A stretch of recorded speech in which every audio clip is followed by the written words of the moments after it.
magkaroon lang ng, para maging admissible lang. Same thing with this time. Yes, representation. Same thing with this representation, Mr. Chair. We will ask these people because they just sent emails. Some of them are like cooperatives. We will communicate with them to send us affidavits, Mr. Chair. So or we will invite them, ano?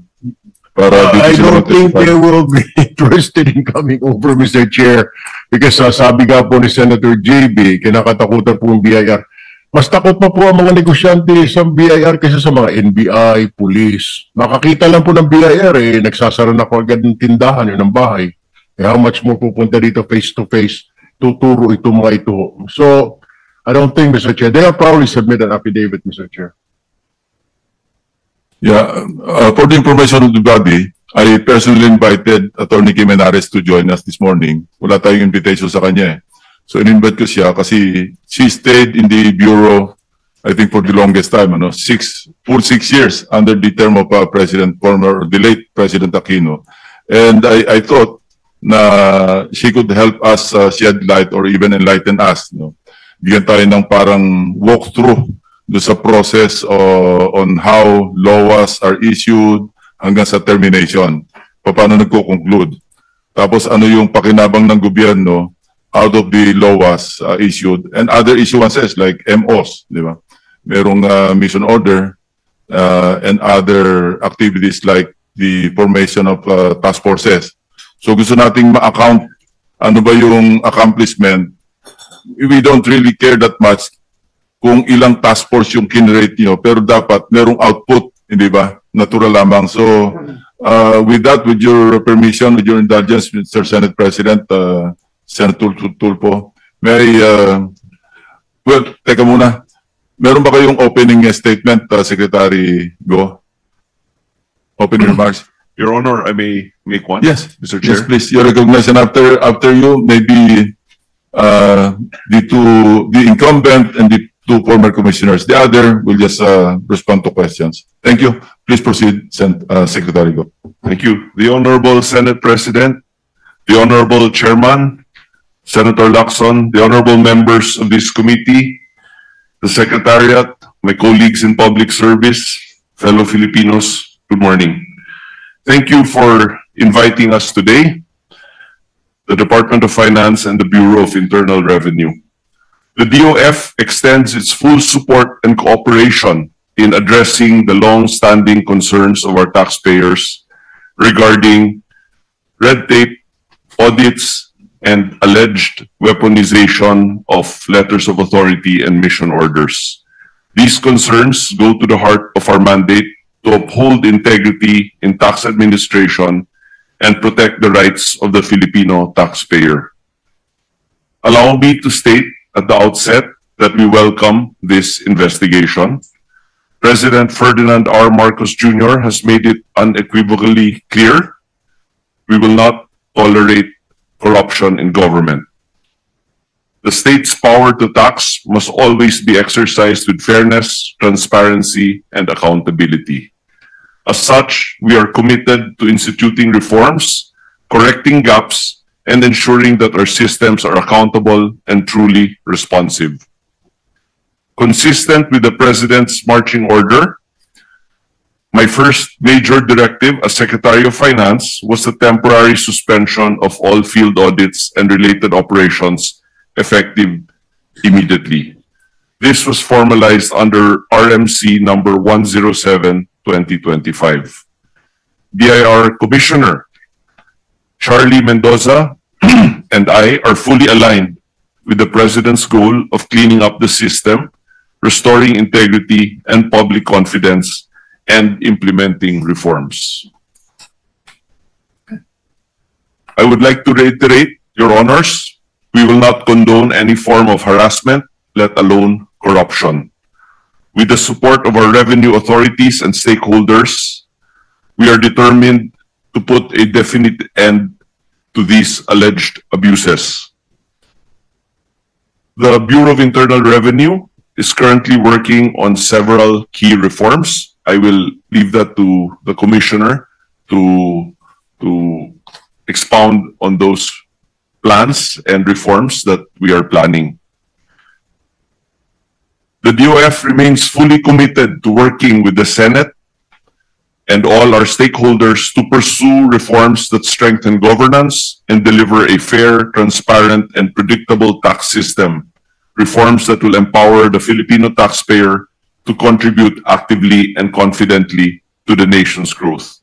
With this, I respectfully submit myself to the committee's questions. Maraming salamat po. Thank you, Secretary Go. Commissioner Mendoza. Thank you, Mr. Chair. The Honorable Senate President, the Honorable Chairman of the Senate Blue Ribbon Committee, the members of the committee, my fellow public servants, good morning. We from the BIR appear before you today with openness and humility to respond to and to clarify the issues that brought us here, and to listen, learn, and work with the Senate to strengthen our tax system for the Filipino people. Recent public concerns about the issuance of the audit authority, redundancies, and inconsistent enforcement resulting in growing taxpayer frustration deserve careful and transparent examination. We welcome this scrutiny that requires us to look at the system as a whole. We must recognize that the problems before us are twofold. First, there are issues in enforcement, how BIR's audit authority is exercised on the ground. We acknowledge the need to reduce discretion, strengthen accountability, and ensure consistent implementation across all offices. Enforcement must be firm, predictable, transparent, and anchored in fairness. Second, we must address the clarity of our rules and the strength of our monitoring and oversight. Faithful compliance with audit procedures requires rules that are clear, justified, and free from ambiguity. We must eliminate arbitrariness, remove repetitive or overlapping issuances, and establish near-time monitoring of ongoing audits. These improvements, many of which can be enabled with the help of an integrated digital system, will reinforce the checks and balances between enforcement and oversight. Rebuilding trust requires reform on both fronts, correcting how enforcement is carried out and ensuring that rules and oversight mechanisms are clear, consistent, and transparent. When the system itself demonstrates integrity, voluntary compliance follows, not because of fear of punitive action, but because taxpayers can rely on a process that is fair and predictable. 2 weeks ago, we temporarily suspended the issuance of letters of authority to give us the space to reevaluate and revamp the audit process. We view today's hearing as an accelerator of that work. We recognize that the reforms ahead must be pursued in partnership with the private sector and our stakeholders, the DOF, and critically with Congress, because legislation and internal governance must advance together for reforms to take root. Our goal is simple: a tax system that is fair, transparent, credible, and effective for national growth, implemented with service excellence, rooted in integrity and professionalism. Mr. Chair, honorable members of the committee, we sincerely and respectfully stand ready to work with you towards reforms that will strengthen our tax system and better serve the Filipino people. Thank you, Mr. Chair. Thank you, Commissioner Mendoza. Commissioner Lumagi. Good morning, Mr. Chair. Good morning, members of the Blue Ribbon Committee. To everyone, good morning. I have no prepared statement, but first, let me recognize that, or let me acknowledge that itong issue po na ito ay talagang malaking bagay. And from the very beginning, when I was appointed in 2022, November, that was the first thing that pinag-isipan po natin na i-address po yan. So that's why when I started in 2022, I crafted my approach in BIR into 4 pillars, which are: number 1, integrity and professionalism of the institution and its employees; Yan po yung isang pangunahing programa na inilatag po natin. And number two, of course, in conjunction with the excellent bringing about the integrity and professionalism of the institution, we focused also on the digitalization program of the BIR. That would focus also on the integrity and professionalism as well as give excellent taxpayer service. Kaya naman po dun sa pangatlong programa po na inilatag po namin ay yung pagbibigay ng magandang serbisyo sa ating mga kababayan na nagtatransact sa iba't ibang ahensya ng gobyerno ng BIR.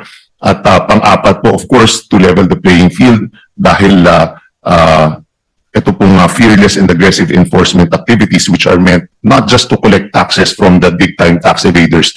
Again, ang naging focus po ng mga task force at ng mga ginawa po natin na paghabol sa mga tax evaders ay ito pong mga malalaking mga negosyante na napatunayan po natin na nag-evade ng mga taxes. That's why we went all-out war. We waged all-out war against illicit trades and all these illicit traders. And this is also, again, as I mentioned, not just to collect taxes from these big-time tax evaders, but also to protect the legitimate taxpayers and legitimate businesses because we want to level the playing field. Gusto po natin na ipakita sa ating mga negosyante na kapag kayo po ay nagnenegosyo ng tapat, ay mas magiging maayos ang pagnenegosyo ninyo at tutulungan ng BIR. Yan po yung naging focus ng stint ko po as BIR commissioner. That's why ang naging resulta naman po kahit paano, of course, I'm recognizing that there's a big problem that still exists and needs to be addressed. But in that course po, marami po tayong nakasuhan ng mga big-time tax evaders. Ilang daang milyon po ang mga nakolekta natin from them. And also, in the history po, malaki po yung naging collection. We in the past for the past 20 years, ngayon lang po na-attain ng 2024, na-attain ng BIR ang collection target set by DBCC. At yan po ay resulta ng ating magandang pangongolekta ng buwis. And also, we were likewise recognized by different several agencies like yung pong civil service na we were given a plaque of recognition for outstanding performance in complaints resolution and compliance. In 2024 and 2025. We were also given a plaque of recognition by the Careers Executive Service Board for attaining 100% efficient and effective management of our agency. At yung aming pong resolution rate ng mga complaints, 888, 100% resolution rate. At pinapakita lang po natin na nung panahon po natin ay we take all these complaints seriously and we always act on all these complaints. And all of these complaints, again, as patunay po na ina-actionan po natin ang naging decisions po at resolutions and formal charges na naitala po nung panahon ko po ay mahigit 132 cases including mga nagsagawa rin po tayo ng mga entrapment, meron po tayong pinakulong ng mga BIR employees. Patunay po na in-actionan po natin lahat ng mga willing magsumbong po sa atin ay pinapanagot po natin. So again, with all these, makakaasa po kayo, kaisa niyo po ako nung na i-recognize ito and I will really do my best and will help this committee shed light on all these issues and hopefully this will be solved because it really needs resolving. Thank you, Mr. Chair. Thank you, Commissioner. Commissioner Kim Inares. I don't have an opening statement. Bigyan niyo na kami ng yung sinabi kong walkthrough sa process. No, Paano ba, halimbawang nakakita tayo, na-target tayo ng isang taxpayer, wag na muna yung voluntary, ano? Meron tayo targeted. Paano tayo nagsisimula at paano tayo tatapos? Yeah. I just want to make clear, no, the letter of authority is important for enforcement. No? Although 98% of the collection of BIR is voluntary and only 2% is from all these assessment, that letter of authority push behavior of compliance. No? So, yun ho yung hindi pwedeng mawala yung takot. Kasi marami hong hindi nagbabayad. No? Meron study na we have not collected more than 1 trillion pesos from tax evasion and all those things. So the letter of authority is important. I can only discuss the process during my time because they have changed it Nevertheless, so we can also compare how it evolved.